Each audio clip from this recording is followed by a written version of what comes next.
Hello friends, welcome back. So നമ്മൾ എവിടെയാണ് last ക്ലാസ്സിൽ നിർത്തിയത്? അഗത ക്രിസ്റ്റിയുടെ എക്സെപ്റ്റ് ഫ്രം ആൻ ഓട്ടോബയോഗ്രഫിയിലെ ഹാഫ് വേയിലാണ് നമ്മൾ കഴിഞ്ഞ ക്ലാസ്സിൽ നിർത്തിയത്. അപ്പോൾ ഈ ചാപ്റ്ററിന്റെ പാർട്ട് 1 കണ്ടിട്ടില്ലെങ്കിൽ തീർച്ചയായും അത് കണ്ടുവരിക, കാരണം അതാണ് ഇതിന്റെ തുടക്കം എന്ന് പറയുന്നത്. This is the second part of the chapter named Excerpt from an Autobiography by Agatha Christie. So without further ado, let's pass degree.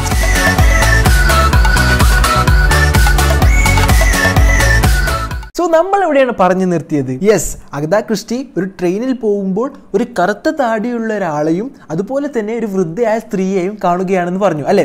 ആ വൃദ്ധയായ സ്ത്രീയെ അഗത ക്രിസ്റ്റി തന്റെ ക്യാരക്ടേഴ്സിൽ ഉൾപ്പെടുത്തിയില്ലെങ്കിലും ആ കറുത്ത താടിയുള്ള ആളെ തന്റെ ക്യാരക്ടേഴ്സിലെ ഒരാളുടെ ബേസ് ആയി എടുക്കാൻ അഗത ക്രിസ്റ്റി തീരുമാനിക്കുകയാണ്. ഇവിടെ വരെയാണ് നമ്മൾ പറഞ്ഞു നിർത്തിയത് അല്ലെ. Okay. Sitting a little way beyond them was a large hearty woman talking loudly about I like the look of her too perhaps I could incorporate her. അങ്ങനെ ഈ വൃദ്ധയായ സ്ത്രീയുടെയും കറുത്ത താടിയുള്ള ആളുടെയും കുറച്ചപ്പുറത്തായി ഒരു സ്ത്രീ ഇരിക്കുന്നത് അഗത ക്രിസ്റ്റി കാണുകയാണ്. അങ്ങനെ അഗത ക്രിസ്റ്റിക്ക് ആ ഒരു സ്ത്രീയെയും തന്റെ ക്യാരക്ടേഴ്സിലെ ഒരാളുടെ ബേസ് ആയി എടുത്താലോ എന്ന് ആലോചിക്കുകയാണ്.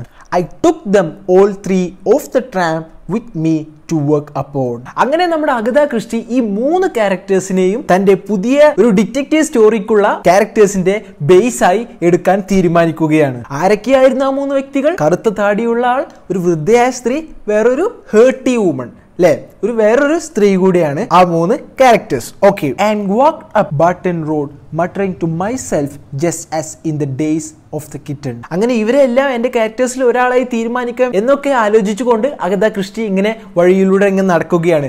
As in the days of the kittens. Kittens എന്ന് പറയുന്നത് അഗത ക്രിസ്റ്റി ചെറുപ്പത്തിൽ ഉണ്ടാക്കിയ ഒരു കുറച്ച് ഇമാജിനറി ഫ്രണ്ട്സ് ആണ്. അവളുടെ കുറച്ച് ഇമാജിനറി ഫ്രണ്ട്സ് ആണ് കിറ്റൻസ് എന്ന് പറയുന്നത്.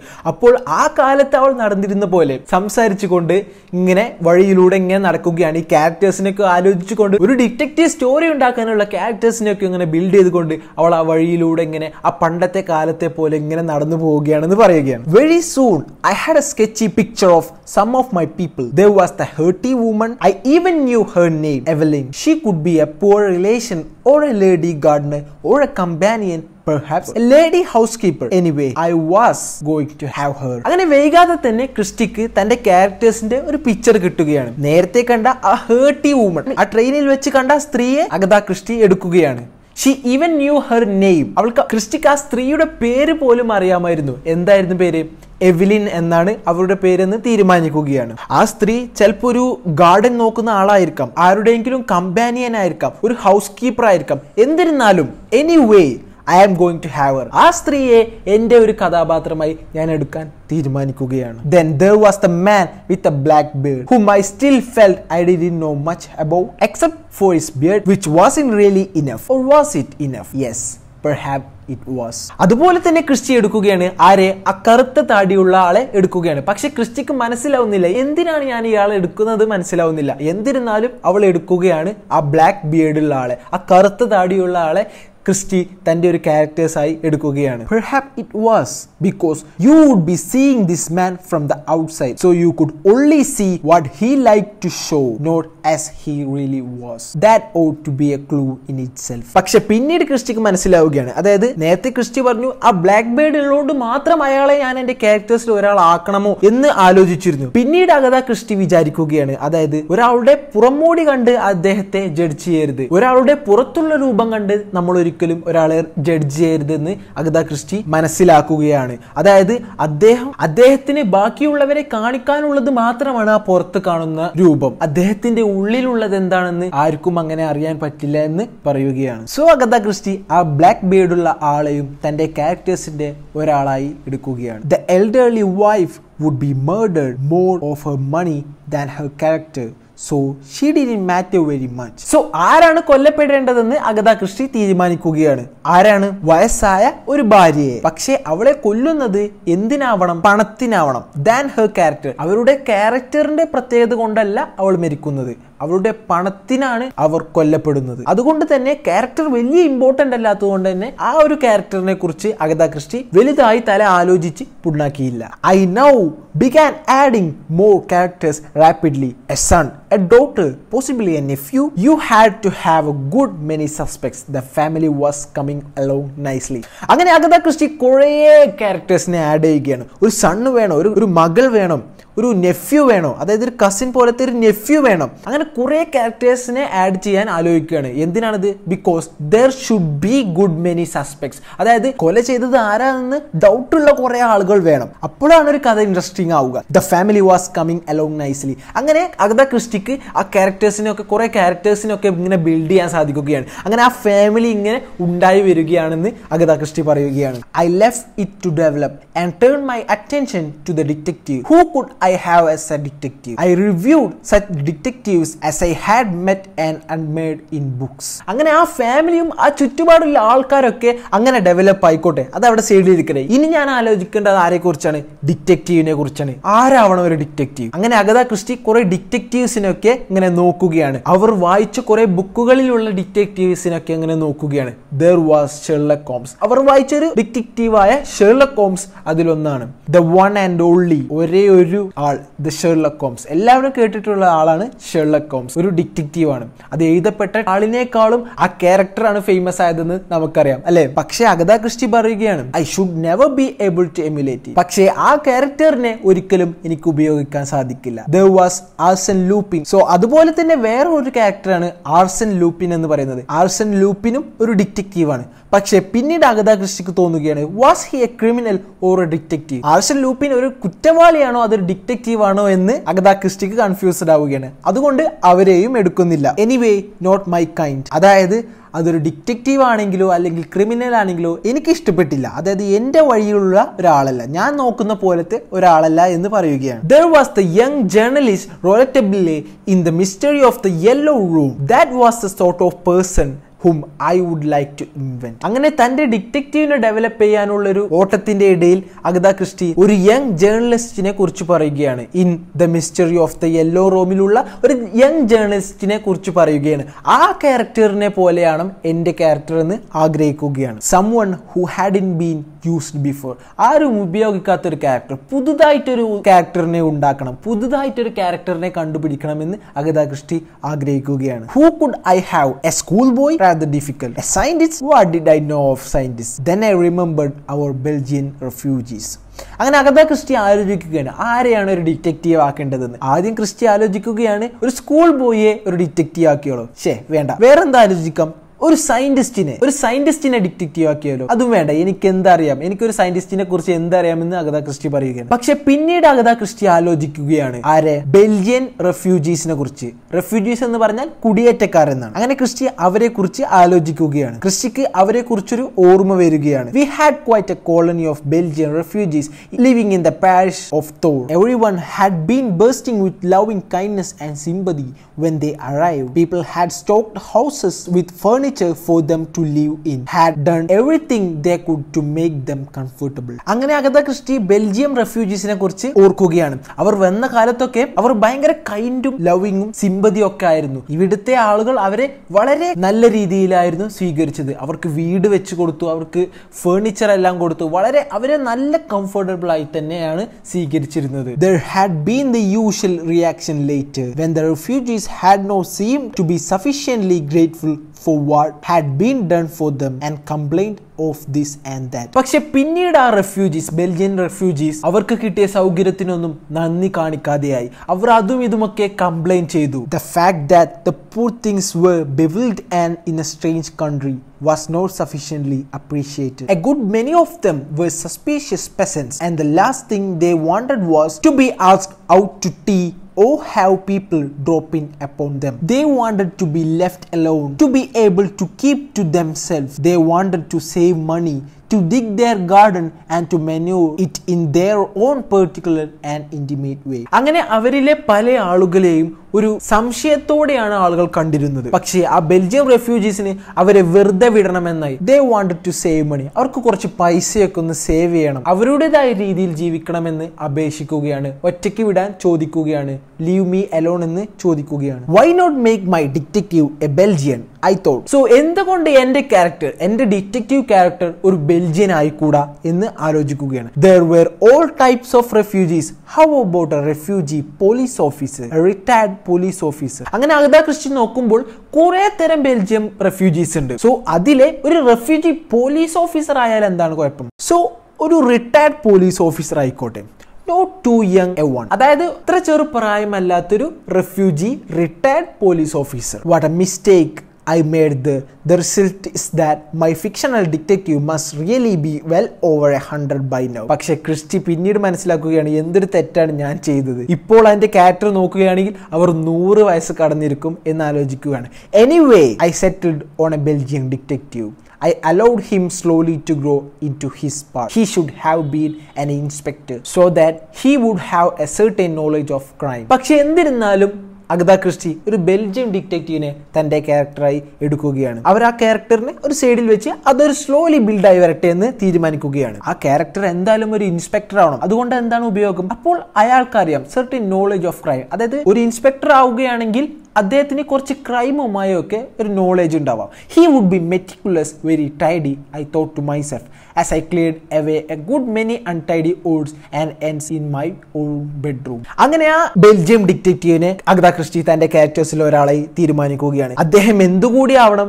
Very meticulous. മെറ്റിക്കുലസ് എന്ന് പറഞ്ഞാൽ വളരെ ശ്രദ്ധയോടെ നടക്കുന്ന, വെരി ടൈഡി, നല്ല വൃത്തിയോടെ നടക്കുന്ന ഒരാളായിരിക്കണം. ഐ ടൈഡി ലിറ്റിൽ മാൻ, അതായത് ഒരു വൃത്തിയുള്ള ആളാവണം എന്റെ detective. I could see him as a tidy little man, always arranging things, liking things in pairs, liking things square instead of round. അങ്ങനെ അഗത ക്രിസ്റ്റി തീരുമാനിച്ചു തന്റെ ഡിറ്റക്റ്റീവ് എങ്ങനത്തെ ഒരാളാണ്, വളരെ വൃത്തിയും മെനയും ഒക്കെ ഉള്ള ഒരു ആളാവണം എന്റെ ഡിറ്റക്റ്റീവ് എന്ന് അഗത ക്രിസ്റ്റി തീരുമാനിക്കുകയാണ്. എപ്പോഴും അറേഞ്ച് ചെയ്തുകൊണ്ട്, എപ്പോഴും അടുക്കി പെറുക്കിയൊക്കെ വെച്ചുകൊണ്ട് വളരെ വൃത്തിയായി നടക്കുന്ന ഒരാളാവണം. And he should be very brainy. He should have little grey cells of the mind. Brainy എന്ന് പറഞ്ഞാൽ എന്താണ്? വളരെ ഇന്റലിജന്റ് ആയി, വളരെ ബുദ്ധിയുള്ള ആളാവണം എന്റെ detective. And he should also have little grey cells of the mind. ഈ little grey cells of the mind എന്ന് പറഞ്ഞാൽ എന്താണ്? ഹൈലി ഇന്റലിജന്റ് ആയ, അതായത് വളരെ ബുദ്ധിയുള്ള ആൾ. അതായത് ഈ little grey cells of the mind എന്ന് പറയുന്നത് ഒരു ഇഡിയമാണ്. മലയാളത്തിൽ പറഞ്ഞാൽ ഒരു ഭാഷാ പ്രയോഗം എന്നൊക്കെ പറയാം. അതിന്റെ അർത്ഥം എന്ന് പറയുന്നത് ഹൈലി ഇന്റലിജന്റ് ആയ ഒരാളാണെന്നാണ്. That was a good phrase. അങ്ങനെ അഗത ക്രിസ്റ്റി ആ ഒരു വാക്കും എടുക്കുകയാണ്. ഏത് വാക്ക്? The little grey cells of the mind എന്ന വാക്കും എടുക്കുകയാണ്. I must remember that. Yes, he would have little gray cells. He would have rather a grand name, one of those names that Sherlock Holmes and his family had. അങ്ങനെ Agatha Christie ആ little grey cells of the mind എന്ന phrase ഒക്കെ എടുത്തു. എന്നിട്ട് പിന്നീട് തന്റെ ഡിറ്റക്റ്റീവിന് ഇടാനുള്ള ഒരു പേര് ആലോചിക്കുകയാണ്. It should be a grand name. അതൊരു ഗ്രാൻഡ് ആയ പേരാവണം. One of those names that Sherlock Holmes and his family had. അതായത് ഷെർലോക്ക് ഹോംസിന്റെ പോലെ, അവരുടെ കുടുംബത്തിന്റെ പോലെ ഒരു ഗ്രാൻഡ് നെയിം ആവണം എന്റെ ഡിറ്റക്റ്റീവിൻ്റെത് എന്ന് തീരുമാനിക്കുകയാണ്. Who was it? His brother had been Mycroft Holmes. How about calling my little man Hercules? He would be a small man. Hercules, a good name. അങ്ങനെ അഗത ക്രിസ്റ്റി തന്റെ ഡിറ്റക്റ്റീവിന് ഹെർക്കുലീസ് എന്ന പേരിടാൻ ആലോചിക്കുകയാണ്. അതൊരു നല്ല പേരായി അഗത ക്രിസ്റ്റിക്ക് തോന്നുകയാണ്. ഹെർക്കുലീസ്, എ ഗുഡ് നെയിം എന്ന് പറയുകയാണ്. His last name was more difficult. I don't know why I settled on the name Poirot. Whether it just came into my mind or whether I saw it in some newspaper or written on something. Anyway, it came. അങ്ങനെ തന്റെ ഡിറ്റക്റ്റീവിന് first നെയിമായി Hercules എന്ന് തീരുമാനിക്കുകയാണ്. പക്ഷെ last നെയിമായി എന്തിടണമെന്ന് Agatha Christie കണ്ടുപിടിക്കാൻ വളരെ ബുദ്ധിമുട്ടി എന്നാണ് പറയുന്നത്.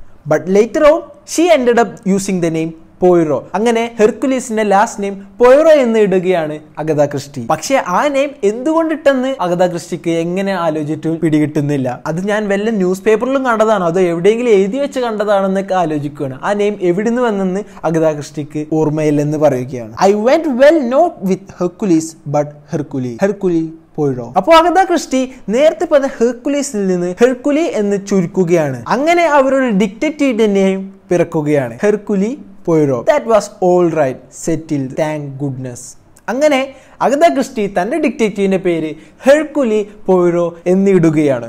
Now I must get names for the others but that was less important. ഇപ്പോൾ ഞാൻ എന്റെ ഡിറ്റക്റ്റീവിനുള്ള പേരിട്ടു, ഇനി ഞാൻ ബാക്കിയുള്ള കഥാപാത്രങ്ങൾക്ക് കൂടി പേരിടാം എന്ന് അഗത ക്രിസ്റ്റി തീരുമാനിക്കുകയാണ്. Alfred Inglethorp, that might do. It would go well with a black beard. അങ്ങനെ ആ കറുത്ത താടിയുള്ള ആളുണ്ടെന്ന് നമ്മൾ നേരത്തെ പറഞ്ഞു. ആ കറുത്ത താടിയുള്ള ആൾക്ക് അഗത ക്രിസ്റ്റി ആൽഫ്രഡ് ഇംഗ്ലദോബ് എന്ന് പേരിടുകയാണ്. I added some more characters, a husband and wife, attractive, estranged from each other. അങ്ങനെ അഗത ക്രിസ്റ്റി കുറച്ചും കൂടി ക്യാരക്ടേഴ്സിനെ ബിൽഡ് ചെയ്യുകയാണ്. ഒരു ഹസ്ബൻഡും ഒരു വൈഫിനെയും ആഡ് ചെയ്യുകയാണ്. Now for all the ramifications, the false clues, like all young writers, I was trying to put far too much plot into one book. അങ്ങനെ Agatha Christy കുറെ ഫോൾസ് ക്ലൂസ് ഉണ്ടാക്കുകയാണ്. അതായത് തന്റെ കുറ്റവാളിയെ അങ്ങനെയൊന്നും കണ്ടുപിടിക്കാൻ എളുപ്പമാവരുത്. അതുകൊണ്ട് തന്നെ അഗത ക്രിസ്റ്റി കുറെ ഫോൾസ് ക്ലൂസ് ഉണ്ടാക്കുകയാണ്. അതുകൊണ്ട് തന്നെ അവിടെ കുറെ പ്ലോട്ടുകൾ ഉണ്ടാവുകയാണ്, കുറെ സ്റ്റോറീസ് അതിൽ തന്നെ വരികയാണ്. I had too many false clues, so many things to unravel that it might make the whole thing not only more difficult to solve but more difficult to read. അപ്പോൾ ഇത്രയധികം പ്ലോട്ടുകളും ഫോൾസ് ക്ലൂസും ഒക്കെ കൊടുത്താൽ ആ ഒരു crime solve ചെയ്യാൻ കുറച്ച് difficult ആവുമെന്ന് Agatha Christy മനസ്സിലാക്കുകയാണ്. പക്ഷെ ആ ക്രൈം സോൾവ് ചെയ്യുന്നതിനുള്ള ബുദ്ധിമുട്ട് മാത്രമല്ല, അത് വായനക്കാർക്ക് വായിക്കാനും ബുദ്ധിമുട്ടാവും എന്ന് അഗത ക്രിസ്റ്റി മനസ്സിലാക്കുകയാണ്. In leisure moments, bits of my detective book rattled about in my head. I had the beginning all settled and the end arranged, but there were difficult gaps in between. അങ്ങനെ കുറച്ച് സമയങ്ങൾക്ക് ശേഷം, leisure എന്ന് പറഞ്ഞാൽ എന്താണ്? Leisure എന്ന് പറഞ്ഞാൽ free time എന്നാണ്. അങ്ങനെ കുറച്ച് സമയങ്ങൾക്ക് ശേഷം അഗത ക്രിസ്റ്റിയുടെ സ്റ്റോറി ഇങ്ങനെ ബിൽഡായി വരികയാണ്. ആ ഡിറ്റക്റ്റീവ് സ്റ്റോറി അഗത ക്രിസ്റ്റിയുടെ തലയിൽ നിന്ന് ഇങ്ങനെ ഉത്ഭവിക്കുകയാണ്. അഗത ക്രിസ്റ്റിക്ക് അതിന്റെ ഫസ്റ്റ് എല്ലാം റെഡിയായി, ലാസ്റ്റും റെഡിയായി. I had the beginning all settled, അതായത് തുടക്കം എല്ലാം ശരിയായി. ആൻഡ് ദ എൻഡ് അറേഞ്ച്ഡ്, അവസാന ഭാഗവും ഏകദേശം റെഡിയായി. പക്ഷേ എന്താണ് ഒരു പ്രശ്നമുള്ളത്? അതിന്റെ ഇടയിലുള്ള ഭാഗത്ത് ചെറിയ ചെറിയ ഗ്യാപ്പുകൾ വന്നെന്നാണ് അഗത ക്രിസ്റ്റി പറയുന്നത്. I had Hercule Poirot involved in a natural and possible way, but there had to be more reasons why other people were involved. It was still all in a tangle. Agatha ക്രിസ്റ്റിക്ക് തന്റെ ഡിറ്റക്റ്റീവായ ഹെർക്കുലി പോയിറോനെ ആ ക്രൈമുമായി ബന്ധപ്പെടുത്താൻ സാധിച്ചു. പക്ഷെ ബാക്കിയുള്ള ക്യാരക്ടേഴ്സിനൊക്കെ എങ്ങനെയാണ് ഈ കഥയിൽ ഉൾപ്പെടുത്തേണ്ടതെന്ന് അഗത ക്രിസ്റ്റിക്ക് മനസ്സിലായില്ല. ഇറ്റ് വാസ് ഓൾ ടാങ്കിൾ, അതെല്ലാം ഇങ്ങനെ കുഴഞ്ഞു മറിഞ്ഞ് കിടക്കുകയാണെന്ന് പറയുകയാണ്. It made me absent minded at home. My mother was continuously asking why I didn't answer questions or didn't answer them properly. അങ്ങനെ അഗത ക്രിസ്റ്റി ഇതൊക്കെ ആലോചിച്ച് ആകെ ആബ്സെന്റ് മൈൻഡഡ് ആവുകയാണ്. അവർക്ക് ഒന്നിലും ശ്രദ്ധിക്കാൻ കഴിയാതെയായി. അവരുടെ അമ്മ എപ്പോഴും അവരോട് ചോദിച്ചു കൊണ്ടിരുന്നു, എന്തുകൊണ്ടാണ് നീ എനിക്ക് ഉത്തരം തരാത്തത്? അതായത് അമ്മ ചോദിക്കുമ്പോഴൊക്കെ അഗത ക്രിസ്റ്റി ഒന്നും പറയുന്നില്ല, ഒരു ആൻസർ കൊടുക്കുന്നില്ല എന്ന് പറയുകയാണ്. അതെന്തുകൊണ്ടാണ്? അഗത ക്രിസ്റ്റിയുടെ മൈൻഡ് അവിടെ ഒന്നുമല്ലായിരുന്നു, ആ ഡിറ്റക്റ്റീവ് സ്റ്റോറി ബിൽഡ് ചെയ്യുന്നതിലായിരുന്നു. I knitted granny's pattern wrong more than once. Agatha Christie അവരുടെ ഗ്രാനിയുമായി തുന്നലുണ്ടായിരുന്നു, പക്ഷേ ആ തുന്നുന്ന പാറ്റേൺ ഒക്കെ ഒരു പ്രാവശ്യത്തിലേറെ തെറ്റിച്ചുകൊണ്ട് ചെയ്തു എന്ന് പറയുകയാണ്. I forgot to do a lot of things that I was supposed to do and I sent several letters to the wrong address. അങ്ങനെ അഗത ക്രിസ്റ്റി ഈ ഡിറ്റക്റ്റീവ് സ്റ്റോറി ബിൽഡ് ചെയ്യുന്നതിനെ കുറിച്ച് ആലോചിച്ച് ആകെ ആബ്സെന്റ് മൈൻഡഡ് ആവുകയാണ്. അവർ കുറെ ലെറ്റേഴ്സ് എല്ലാം മാറി അയക്കുകയാണ്, വേറെ ആൾക്കാർക്ക് അയക്കുകയാണ്. അതുപോലെ തന്നെ അവൾക്ക് ചെയ്യാനുള്ള പല കാര്യങ്ങളും അവർ മറക്കുകയാണെന്ന് പറയുകയാണ്. However, the time came when I felt I could at last begin to write. I told my mother what I was going to do. Mother had the usual complete faith that her daughters could do anything. So എന്തൊക്കെയായാലും last നമ്മുടെ Agatha Christie ആ story എഴുതാൻ തുടങ്ങുകയാണ്. അവർ അത് അവരുടെ അമ്മയുമായി കൂടി പങ്കുവെക്കുകയാണ്. Mother had usual complete faith that her daughters could do anything. അവരുടെ അമ്മയ്ക്ക് വിശ്വാസമായിരുന്നു അവരുടെ മക്കൾക്ക് എന്തും ചെയ്യാൻ സാധിക്കുമെന്ന് അവരുടെ അമ്മയ്ക്ക് വിശ്വാസമായിരുന്നു. ഓ, she said, a detective story that will be a nice change for you, won't it? You would better start. അങ്ങനെ അഗത ക്രിസ്റ്റിയുടെ അമ്മ അവരോട് പറയുകയാണ്, ഒരു ഡിറ്റക്റ്റീവ് സ്റ്റോറി, ഓക്കെ, അതൊരു നല്ല കാര്യം തന്നെയാണ്, അത് നിനക്കൊരു ചേഞ്ച് കൂടിയാവുമല്ലേ എന്നും കൂടി ചോദിക്കുകയാണ്. You would better start. നീ എഴുതാൻ തുടങ്ങുന്നത് വളരെ നല്ല കാര്യമാണ്, അത് ഇപ്പോൾ തന്നെ തുടങ്ങിക്കോളൂ, അത് നല്ലതാണെന്ന് പറഞ്ഞ് ആശംസിക്കുകയാണ്. ആ കഥ എഴുതാൻ തുടങ്ങാൻ അഗത ക്രിസ്റ്റിയെ അവരുടെ അമ്മ പ്രോത്സാഹിപ്പിക്കുകയാണ്. അങ്ങനെ നമ്മുടെ ഇന്നത്തെ ചാപ്റ്റർ ഇവിടെ കഴിയുകയാണ്. ഇത്രയുള്ളൂ നമുക്ക് പഠിക്കാനുള്ള the excerpts from an autobiography by Agatha Christie. So നമ്മൾ ഇതിന്റെ ക്വസ്റ്റ്യൻ ആൻഡ് ആൻസേഴ്സ് ഒക്കെ പ്രത്യേകമായി തന്നെ വേറൊരു വീഡിയോ ചെയ്യാൻ ശ്രമിക്കുന്നതാണ്. സോ അതൊന്നും മിസ് ചെയ്യാതിരിക്കാൻ എല്ലാവരും സബ്സ്ക്രൈബ് ചെയ്ത് നോട്ടിഫിക്കേഷൻ ഇനേബിൾ ചെയ്യോ. So let's see on coming videos. Let's pass degree.